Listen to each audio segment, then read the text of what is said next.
আমরা দুজনে হচ্ছে ডায়াবেটিকের রুগী, দুজনের সুগার অনেক বেশি থাকে, তাই আমরা সুগারকে কন্ট্রোল রাখার জন্য এরকম খাবার খাই। প্রথমে আমি এখানে লাউ ঘিসে নিয়েছি, এখানে গোলমরিচ গুঁড়ি নিয়েছি, এখানে গোটা জিরা নিয়েছি, এখানে ধনিয়া কুটা নিয়েছি, এখানে নুন নিয়েছি, আর এখানে নিয়েছি আটা। এই আটাটাকে আমি এই ঘিয়ার সঙ্গে মাখবো সব মশলা সমেত। এবার তারপর আপনার ইয়েতে ধনিয়া পাতা কাঁচা লঙ্কা কুচিয়ে আপনি দিতে পারেন। আমি আগে মাখি, তারপর আপনাদেরকে দেখাচ্ছি কি বানাচ্ছি।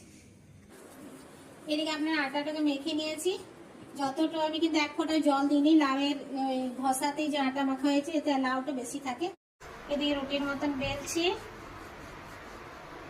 এ তাওয়ায় আপনার দিন দিলাম।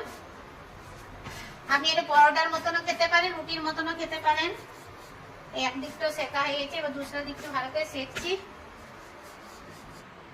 এই দেখুন ঘিয়া রুটি তৈরি হয়ে গেছে আপনার। এটা কষা মাংসের সঙ্গে বা আচারের সঙ্গে খেয়ে